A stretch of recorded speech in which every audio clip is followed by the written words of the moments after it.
welcome to Duncan Toplis On Air. I'm Caroline Cleary, the Marketing Director at Duncan Toplis, and today we're going to be talking about people and the impact they have on organisations and some of the challenges around ensuring that your team, your people have good and positive experiences with you.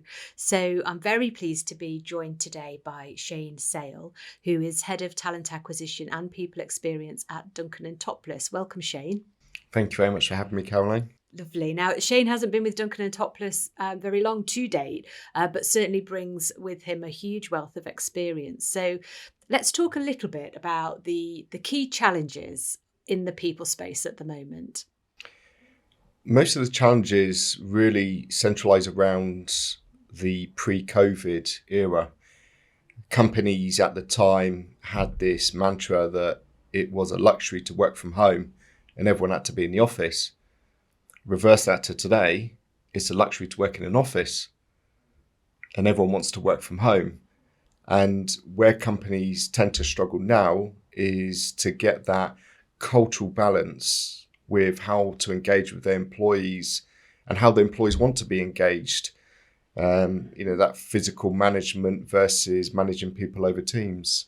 So the challenges have definitely shifted, and I think COVID forced a lot of companies to adapt. But I still think we're a few years away from adapting our mindsets to make it still inclusive and working out different strategies to get the best out of everyone. And I think that's one of the big challenges of having multiple workplaces. A lot of people have hybrid working, that workplace culture has really come to the fore. What sort of questions are candidates asking at the moment in terms of culture? Because we acknowledge as businesses generally that it's important, but what are they asking? What are they looking for?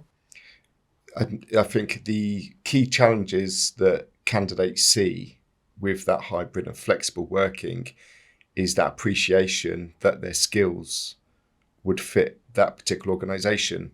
So I'll give you some examples. A lot of returners back into the workforce, mums who have gone out and started a family and they've come back into the workforce. Younger generations that seek that guidance day to day with people in the office, but yet managers are working flexible patterns, but the staff have to be in the office 5 days a week.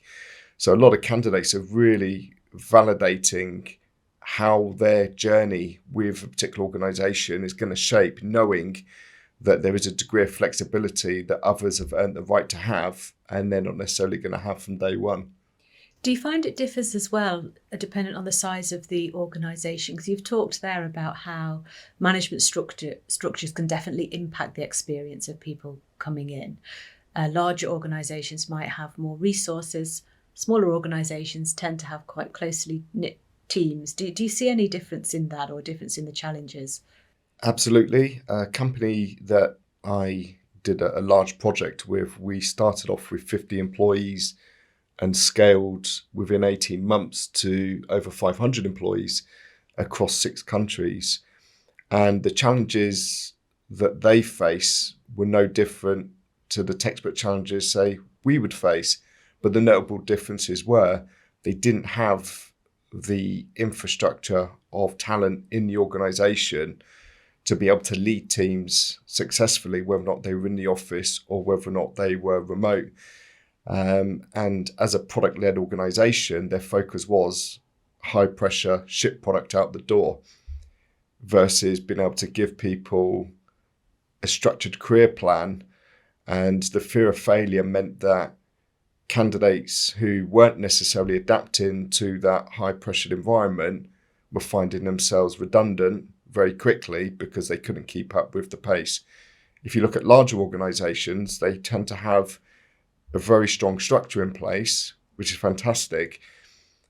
But as I mentioned earlier, with the changes with the way organizations work, managers being more flexible and remote, and more junior resource having to be in the office, they tend to lack consistent leadership. And I suppose you're talking about a different type of skill set for managers in being able to pick up those challenges. As a professional services firm, we have quite a structured training environment. Do you think there's particular challenges in that area? Very much. Not only, I would say, challenges because the way the industry's changed, but if you look at today, the diversity agenda, people are really encouraging the neurodiverse, to come out of their shell and, put themselves into unfamiliar territory where they can work and be successful. Years ago, it was very difficult. So management style, not only for managing people from a hybrid or whether or not they were in the office, if you look at the way that they manage today, they're also having to encourage a more gender neutral language and tone to their leadership style. But also with the neurodiverse, they're having to be more patient and understanding the particular diverse challenges that individual faces and making sure that they're giving them the same time and effort to grow in the organisation and avoiding any tokenism. And keeping your talented people happy is always at the forefront of what you need as a business if you're looking for high performance. But I wonder how what you've just indicated around diversity, how does that impact the candidate space? And in particular, you may feel that you're strong at looking after the talent you've got, but how do you communicate that into the market and help candidates understand that maybe your business is a place for them? A good question.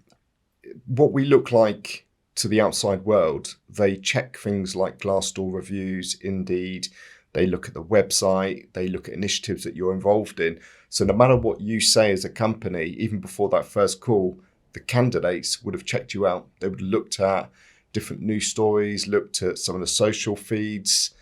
You get a lot of companies who, by right, they have to focus on being more balanced. But companies that get it hideously wrong are the ones that focus on stereotyping or, tokenism hires to get people into the company to say, we've got a diverse workforce without actually really taking a step back to think about how they can grow a successful team that communicates, that works collaboratively. So I guess the key thing is it's that social presence that candidates check out. And if you've not got that, or you're not putting out blogs, posts, articles, interview guides, you're not using gender decoder to neutralize the language that you're using on your social media output or your job descriptions, then you're going to fail to meet the basic needs of what a lot of the diverse, neurodiverse industry or the candidates are looking for. And I think you touch on something on there. There's a topic area that comes up on our podcast quite a lot, which is around technology and the use of technology. In terms of the talent acquisition side of your area of expertise, what has been the biggest impact of technology? Years ago, they used to use a lot of psychometric testing tools or quick hire-fire technology tests to get candidates through an interview process, and if they didn't meet a certain balance or score, they were not taken forward. But actually, if you think about a lot of these tests, a lot of candidates who are autistic may struggle with a time-bound question. So therefore, they were struggling to meet the needs of the test, but they could be fantastic candidates. So I think the way companies deal with that inclusiveness now is not focusing on any particular test, but having a standard attribute-led interview with that candidate.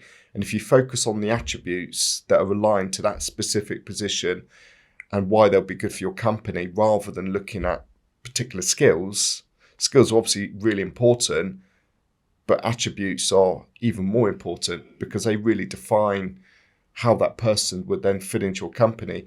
Testing values is a great thing to do as well. But again, sometimes your values as an organization don't necessarily meet the same values of that particular individual. So therefore, you've got to think really, you've got to think that every interview or every job that you're hiring for, you have to have a standard approach and make sure that there's consistency in the way that you interview. But you need to also make sure that there's going to be a lot of adaptation or changes to where you're going to interview every individual.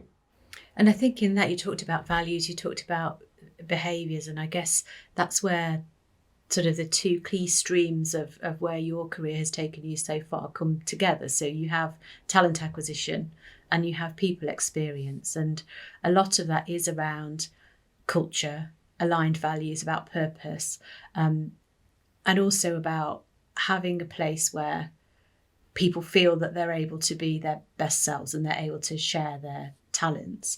So when you're looking at the people experience side of things, how do those conversations translate from day one? So when the candidate has been through those processes and has learned more about your organisation, on day one, what's their expectation of what they should be experiencing in the workplace? So day one, in the workplace, so they've gone through the whole process, they've been hired, they joined the company. They're going to be measuring you and the company based on what you've told them throughout the whole interview process. So if you tell them that, this is your job, this is your remit, this is your focus, this is what we're going to do in the first 3 months, this is your onboarding program, when they join, that's their minimum expectations. If they join and you don't have a good onboarding, you don't provide the right IT equipment that you said, the hybrid working, they can't get the VPN connection, all of that, it's gonna put a negative on that person's early experience. The companies that get it fantastically right are the ones that have a very good structure. So if I go back to when COVID hit, Duncan and Toplis were able to create a remote workforce within 3 days because of the technology that they were working on with their partner Datcom, and able to all the employees to be able to work remotely. So it didn't have as much of an impact on the company as what it would have done other companies who had to close down, who took weeks and weeks out. So I think the key thing is consistency in what that candidate has been told right through to when they join, making sure that there's a good buddy system in place, regular check-ins, making sure that their expectations versus what they were hired for still remain consistent. So we mentioned COVID a couple of times, and we often try to look as forward as possible with these things. What's the next trend? What's going to help candidates join our business, enjoy the experience there? But you've mentioned a couple of things from within that period that might be worth talking into, and that's when COVID hit, we all went to work at home at Duncan and Toplis, and there were probably different ways that individuals experienced it, but collectively certainly a view that if you'd been in the business for a while, that transition to being at home was more straightforward than if you were a newer person. And you touched earlier on the challenges of hybrid, when you have people at all across the business able to work flexibly to help their work with their lives, and for us to give people that autonomy to be able to decide when do you need to be with the team, when do you need to be with the client. And that can be quite tricky, particularly if you are a newer person or somebody who's early on in their career. What kind of things can a business be doing to ensure that we address those early? I think it's a challenge that all organisations have when they have multiple ways of working. There can be a team that's really comfortable in the office and they're in the office 5 days a week. And then there can be a different team who works in the office maybe 1 or 2 days a week. And within there are different types of people. What for you is the key to ensuring that your team is looked after in the right way? It's making sure that in the office, if you've got a team, let's say it's corporate tax, and the team, a lot of the time they need to focus on being in the office, but you might have also some early career candidates who are going through their assessments, and they've got to go through certain gradings. I think it's important that they've got access to someone physically while they're in the office at any one time. So if you're managing your team and you're managing your workload, you need to make sure that if the leadership team is on rota to hybrid, a few days in the office, etc., that there is a continuous coverage and access that the early talent or anyone in that team would like to have.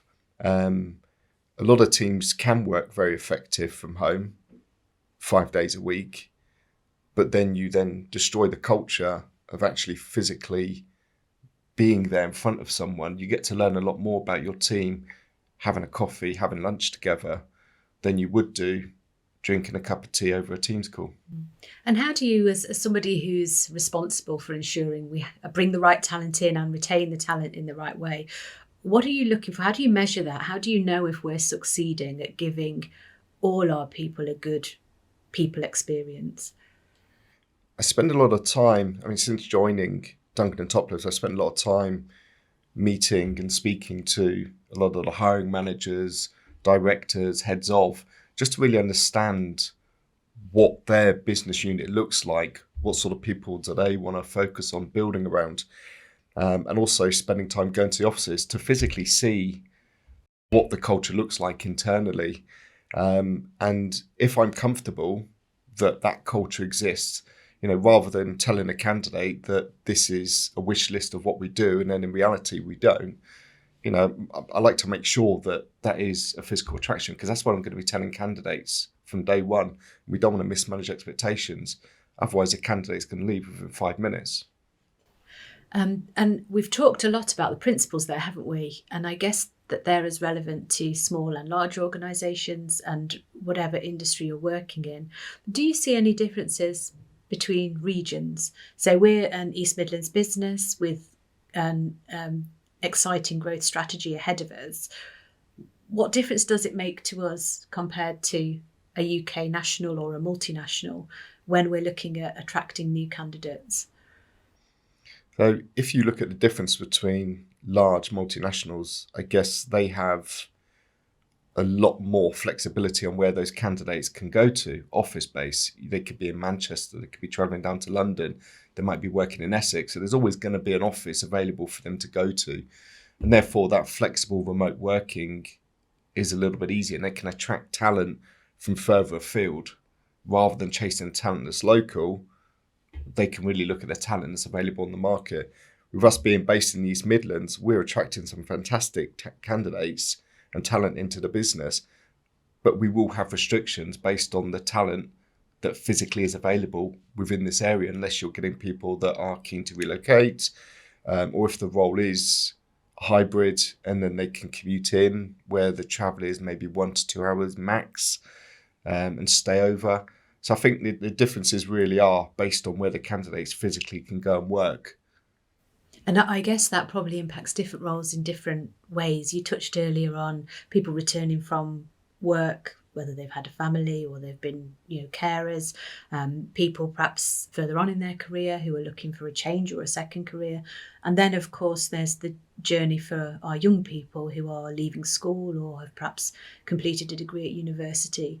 And I guess for all of those life stages, there's a different challenge in terms of how flexible you can be and how you live. How do you work that into your processes when you're looking to bring talent to a regional team? You've got to check a number of filters when you're speaking to candidates. Not only do you need to understand what their expectations are, you've got obviously a standard job description that we work from. We understand what the team's looking for. With reason, we need to make sure that there is a degree of flexibility in every hire that we make. So when we're speaking to the candidates, whether or not it's someone who is at the early stage of their career and they need more support and guidance, right through to someone who is a returner, mum who maybe is part-time and can only do 1 day in the office. It's making sure that the conversations around what our expectations are, knowing that we can give full support no matter whatever the situation is, whether or not they needed to spend more time at home because they've got a family member who's sick. It's just making sure that internally we've got the right processes and structure in place that supports that. So we've talked quite a bit about acquisition and your experience and how that's being applied within a professional services environment. I suppose our listeners might be thinking, what can they do to try and accelerate their talent acquisition journey? I wondered if you'd have 2 or 3 top tips that could be applicable in any scenario. So it can be a challenge if you're a smaller business versus a larger, but I would imagine there's some key themes that can help you attack that marketplace. Very much. The first one for me, and the key one that I've lived by myself, is being very agile. Having a process in place that has done you justice for many years doesn't necessarily mean that that's the best practice that you can use moving forward. You've got to be adaptable. You've got to be agile. You've got to work with the market. COVID taught us that. It's been able to respond very quickly to a change in market conditions, but also fostering partnerships with educational institutions and industry networks to tap into to find that emerging talent. Physically being proactive, working with educational centres, or whether or not we are running events like roundtables. So being agile and adaptable to reach out to that talent rather than just pushing a job description out, for me, is probably my top one.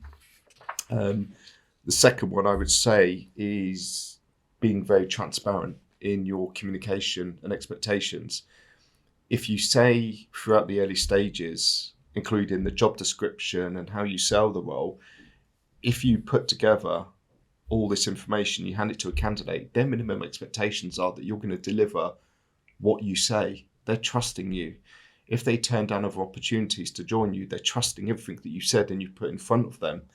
So, keeping the communication, keep it open, keep it transparent, make sure that you keep them informed if there's any changes halfway through the interview, that you get investment or you open up a new area. Let the candidates know.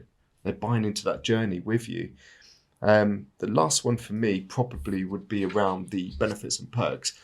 Now, this can range from your small companies, 5, 10 people in the organisation, right up to the ones that have got thousands. The companies that have the attractive benefits, and it doesn't have to be large bonuses, cars, etc. It could be as simple as that flexible, that hybrid working, being able to provide the right equipment, or being able to show them that there's a journey when you join, there's training, keeping that training bespoke, that they can learn skills that maybe they've not developed, rather than you having a list of training courses that you think they should go for. So in terms of employee benefits and perks, again, it's not just about the intrinsic and extrinsic side. It really is about providing a package that works with that particular individual. And I think a lot of them, what they're seeking is an opportunity to learn, grow, and have the basics like flexible working or hybrid, or having a manager that really values in career progression. And I think from what you've said there around transparency, about the right benefits for doing the job, and I think you mentioned the word trust, you're starting to lean into that value proposition. And I think more traditionally, when we look at value proposition, when we look at brand, we're talking about growing our business in the client space. But a lot of those tools would be very applicable within the candidate space, and probably no more so now in terms of how competitive it can be.